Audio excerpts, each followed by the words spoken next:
Hello everyone and welcome to my channel, Chasing Sex Ed, where I chase the sex education for you. And my name is Chase. So, let's get started.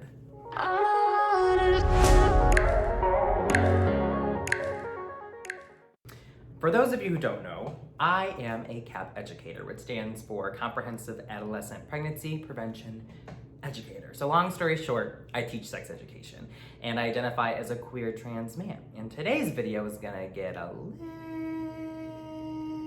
little personal because I'm gonna be talking about my vagina. How my vagina has changed while being on testosterone for about 8 years now.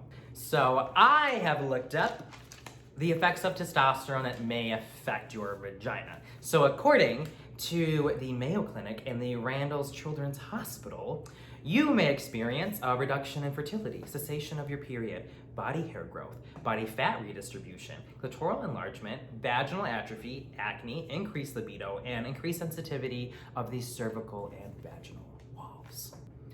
Let's talk about sex drive. So my sex drive definitely changed drastically while on testosterone.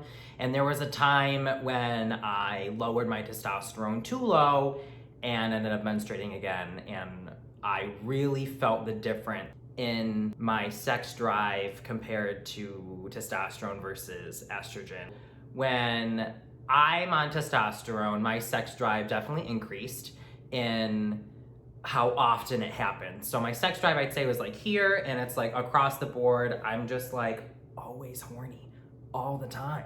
There's like it's like never ending. It doesn't really stop. Even when I do have sex, I find that I'm not always satisfied. Like I feel like I need sex more often when on testosterone to be sexually satisfied, either like sexual behavior and really like any way. I don't just mean like straight up sex, like masturbating, whatever. But then on estrogen, and it's like, it's low and then it's high when you ovulate for like a couple of days and then it goes back down again and it's high and then it's low. It kind of goes up and down a lot.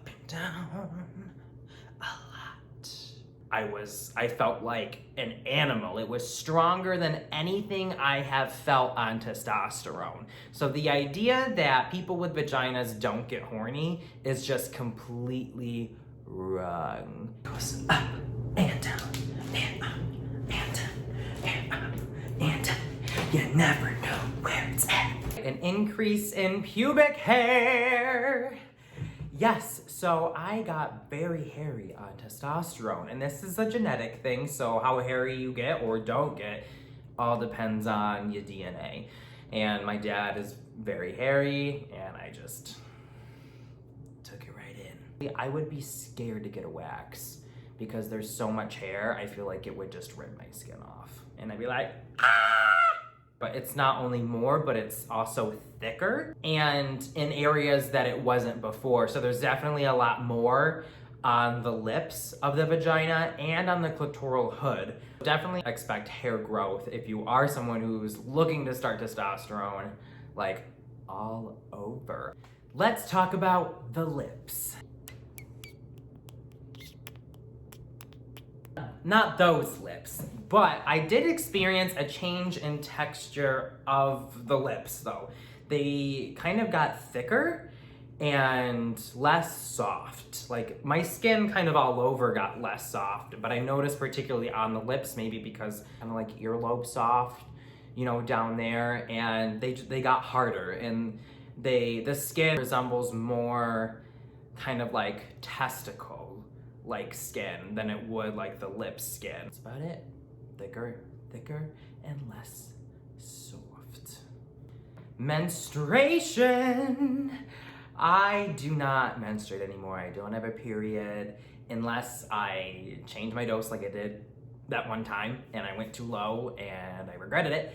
But yeah, I don't menstruate, but I still ovulate. At least I think I do, because there have been times, especially the first couple years that I started testosterone, where I had so much unexplained clear vaginal fluid and I would go to the doctors thinking I must have an infection because it wasn't stopping and it was lasting almost like a week. They couldn't give me any answers. They're like, nothing's wrong, the test results, everything came back negative, we don't know what it is.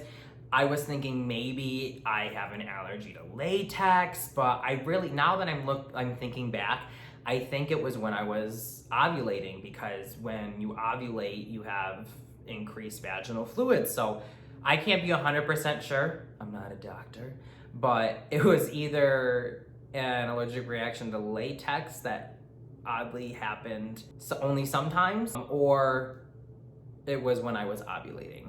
And I still experience cramps, not anything like I did before. If I have like a cramp, it's like very slight, it's not very painful, but I mostly have cramps when I orgasm. Planned Parenthood told me that a lot of trans men that visit the clinic do report having cramps when they orgasm while being on testosterone. So we don't know the science because there's not enough research, but it's probably a thing that's gonna come out in the future. Changes in smell. I do not smell the same. It's not a bad smell, it's just not the same. It's more musky. I guess you would call it manlier if you were comparing it to like feminine veg smells. It smells more like body odor like. And I find that I get stinkier down there faster. And so when things go wrong with like BV or a yeast infection, I don't know how the changes of the smell on testosterone change the odor when I have had infections in the past. Like, I don't know if it changes the fishiness, like if it doesn't smell fishy because my vagina didn't smell like a cis woman's vagina before, and all the information out there is based on cis women who don't have high testosterone. I never know how it's supposed to smell in the first place. Clitoral enlargement. So yes, you can expect the clitoris to grow. How big or how not big it is to you depends, again, on genetics. It was almost unnoticeable, and then one day I looked down and I was like, wow, I have like a small dick. Where did that come from? But that's what it really looks like. It looks like kind of like a small little penis. And some trans guys do refer to it as their penis. Identifying as a man and feeling like my parts don't quite match who I am on the inside, even though now I feel a lot more comfortable with my body and my vagina, it's still kind of weird to call it a clitoris. So just ask the trans person what they would like it to be called. Body fat distribution. My body fat definitely moved and increased in the amount when I got on testosterone, which is to be expected. But the reason I bring this up about my vagina is because like the place like right above your vagina here, like increased in fat, like to resemble almost like what a cis guy, like where, you know, they sometimes when they're a little heavier, they got like a little more fat here. It looks different than it did before. It looks different than it did before. And one time I was at a party and I didn't like this, but a girl who was very intoxicated just came up and grabbed me there and without my consent and was like, wow, you hold fat here just like a guy. And it was a not great experience, but I never thought about how my fat had moved around above my vagina, kind of like a cis guy's. It was something to think about. Vaginal atrophy. Yes, I have vaginal atrophy, and you know what that means? This tight as f. What is atrophy? So atrophy is the like shrinking and the drying of the vagina. The research that I did only mentioned atrophy of the vagina, but I swear the uterus atrophies as well. And I didn't know that atrophy was even a possibility when I started testosterone. I don't think the doctors at the time even knew that it was a possibility either. Research has come a ways since I was younger. But I first found out that I had atrophy because I went to Planned Parenthood, and the gynecologist there used a smaller speculum, and no one has ever done that before. It hurt a lot less than the larger speculum, and she asked if during penetration I was bleeding, and I said yes, and lo and behold, my vagina was not lubricating properly, and it was smaller than the average. Unfortunately, they told me that the atrophy doesn't really go away, but they can prescribe an estrogen cream to apply to the vaginal walls to kind of get it to relax before sex. I turned that down. I personally don't feel comfortable putting estrogen into my body. I make sure that I use a pH balanced lube. I personally use the Sliquid Sassy Booty Lube. It's amazing. I definitely recommend checking it out because not only is it pH balanced, it's glycerol and glycerin free. And this video is not sponsored. The reason that I think my uterus is also atrophied is because it's changed in size. I've had cysts before and other reasons to get a scan of my uterus, and it's gotten smaller. I tried to get an IUD with Planned Parenthood, and it was horrific. Once they put it in, it was non-stop severe cramping. Very severe, to the point where I could not function. I remember it took me like 30 to 40 minutes just to get out to my car because I was in so much pain. And then I laid in the car and I cried and I could not drive myself home. I had to call a coworker to come get me. And I had this for a few days and I was taking way more pain medication than any doctor would recommend. It was not healthy. So I called Planned Parenthood to get it removed. I could not take it anymore. I couldn't function at my job. I was just a complete mess. There was bleeding and it had to go. I honestly got a lot of attitude about it that I did not expect. The lady was like, "You've only had it for 3 days." And I was like, "Yeah, and you said I could get it out whenever I wanted, so I'm getting it out."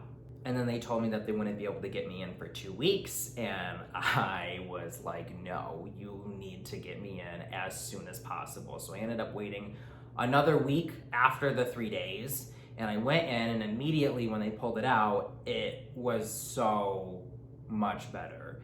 And I felt like they just took it as I was being ridiculous. Like I was just like, I couldn't handle just light cramping. Like, no, that's not what it was. It was absolutely awful. Before they took it out, I was explaining to the OBGYN the symptoms, and she's like, "Oh, it sounds like it was placed wrong. Do you want me to try to see if it was placed wrong?" And I was like, "Nope, you don't get chances. Just take it out, I'm done." I believe that testosterone can cause atrophy of the uterus. You know, a lot of the trans men that I know who have vaginas who have tried to get IUDs have all had the same experience. So I definitely think that there's something to that needs to be looked into and researched, but unfortunately there is no research available on that right now. Acne. Testosterone causes an increase of acne, and you can get acne anywhere, including body acne. And before testosterone, I didn't really have hardly any acne, and then it turned into like full-blown cystic acne all over my face and my back and my chest. And I was getting acne like on my inner thighs and some acne on the area above my lips and a little bit on the lips as well. Having a regulated dose and using body washes, like acne body wash and face wash every day has helped a lot. I no longer get the acne, so I recommend to anybody who is suffering with acne to make sure that your dose is the same every week and you take it at the same time. Being consistent with your dose will help your acne so much. Thank you everyone for watching. I hope you enjoyed this video. If you did, please give it a like and subscribe to my channel down below so that you can get all the updates on my newest videos. And follow me on Facebook and Instagram at ChasinSexEd.